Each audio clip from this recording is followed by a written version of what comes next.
foundations that came in and helped the country. I'm not gonna name them because then I'm gonna sound very thankfully. Thankful hat. Where is it? I don't have it here. But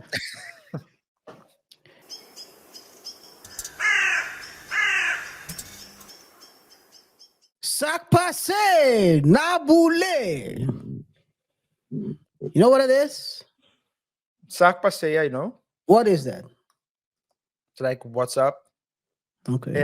in I don't know. I don't know if it's in French or Creole, but I do know in Haiti they say sac passe. Naboulé No, means. You don't no, know what it is. no. It literally means we're burning. Oh, But it actually means we're hanging out. So, oh. but if you translate it, Literally, it means it's literally, burning. we're burning. Yeah. Okay, okay. Kupetet bulekai. I'm teaching you some history right here. That was the slogan of Haiti in 1803 when they were trying to separate themselves from the French. Coupetet, maybe you already know. You know the French, I think, right? What does that Yeah, mean? yeah. That's a revolt. I forgot what the name is, but a revolt against the government. Separate the body from the head. Yeah, well, Coupetet. A tet. Coup. no, I thought coup. I thought it was coup d'état, or is it something No, else? no. Coup d'état is coup d'état Revolt. when you revolt and you Yeah. try to. Oh, Yeah, I but thought that was what you were asking me. You're asking me something different. I'm talking. Yo. I'm talking that Haitian revolutionary stuff right now. And Okay. Bulekai means burn the house down. Okay. So this is why did I start with this story right there? Because RJ, this is nothing new for Haiti. This is who they are. Meaning it's a revolutionary island country. You know, it's somewhere between. It's pretty big. So they have been quite some turmoil in Haiti, man. When the current president, oh, we talked about Haiti a couple of weeks ago, right? Do you remember the former first lady was arrested, indicted for setting up her own husband? Yeah. There are some talks about alphabet people being involved, and I'm not talking about the broken wrist ones. I'm talking about the ones with ties to The F's and the B's, and the the C's. C's and Yeah, the yes. those. Stop it, bro. Stop it. Stop Stop it, RJ. That's enough. Let's start right there. Nah, but Haiti has been in a lot of turmoil the last few years. I mean, actually last decades, couple of decades right now, since the crazy earthquake they had. It's been going downward. It's a downward spiral since then. Mm, Um, and basically, last weekend there was not this past weekend, but the weekend before that, when the sitting president was visiting an African country. I think it was Nigeria or one of those countries. The local head of the state, and I'm talking about the gang state, decided to free almost 4,000 inmates. His name is Barbecue, or at least that's his nickname. His nickname Barbecue. His real name is Jimmy Cherizier, former police officer and now one of the most important gang leaders of the country. He established basically G9 and Family, which is a criminal federation of 9 powerful gangs. So he's at the top of the food chain. But we're talking about organized here, right? Organized crime. Yes, yes. Otherwise, you cannot free up 4,000 inmates. That is true. You gotta be organized. And he's a former cop, so he knows how everything works. He has a long history, man. I'm not gonna talk about his history, but the guy is he's certified. He's certified. He's been in a couple of scuffles where more than 50 people left the building.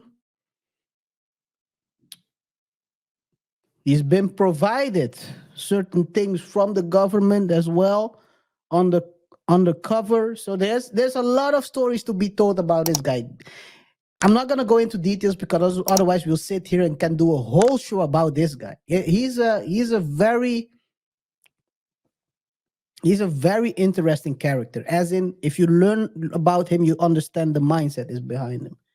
Usually, RJ, I don't know if you know, but if you're a crime boss, you don't want to have turmoil because that interferes with your The business. Your business. business is either extortion, your business either selling of goods that are illegal, robbing, robbing banks, and all that stuff. But if Mhm. it's unstable, which is now, you gotta ask yourself, what is the reason he's doing this? Mhm. Well, maybe he turned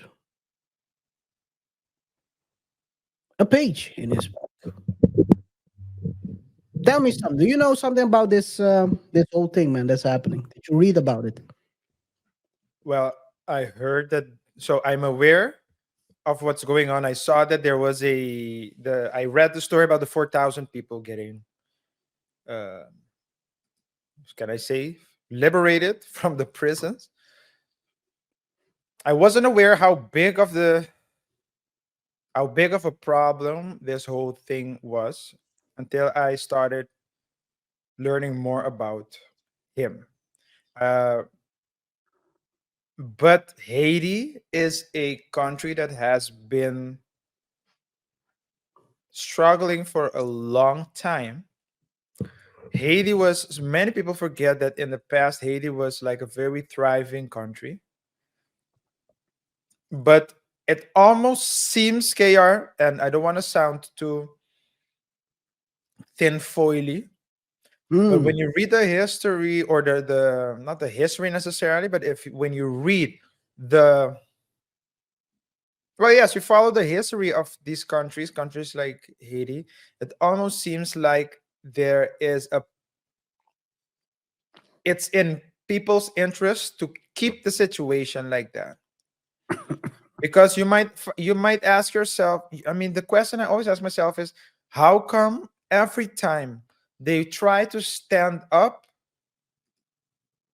someone comes in and puts them back down? And the story of the story you mentioned at the beginning of this segment about the ex of, well, the wife uh of the was he the prime minister at the time, of her being involved in taking out her own husband. we She all was know who were involved, but she's taking a fall partially. so to me it's like it just goes to show you that the problem is way deeper and more complex than people make it sound to be. A lot of Mhm. times when we talk about as because so in college or in law school, I have to say, I studied international law. Mm, And in international law, you also get, of course, the in general, right? The history that's of also part of the European, or is it the world? now The, that was the so it was actually international and European law. mm, So we got indeed European focused um, courses or subjects, but we also got like international subjects. And one thing we didn't get anything specifically about Haiti. But what you do see in countries like these is that oftentimes the interests are So the problem is more complex. And almost always there are interests from outside of the country that want to interest to keep this situation like that, Unstable. unstable, because by keeping it unstable they can get away with a lot of things that they cannot necessarily get away with in a stable country. We all know what happened after that earthquake. If you don't know, Google certain foundations that came in and helped the country. I'm not gonna name them because then I'm gonna sound very thankful. Thankful hat. Where is it? I don't have it here. But we all know if you read a lot about Haiti, you'll see that indeed. By the way, the ICC, the International Criminal court. Criminal Court, Hmm. is trying to find Coney. I don't know if you heard that, but okay. Let's hope. I'm gonna offer my services. Is I'm that gonna still, offer. is that still ongoing? It's still they are trying to find them now. They're gonna they started the process. Everyone knows Coney probably is by now a skeleton, but okay. They need to burn the money. Someone has to get paid.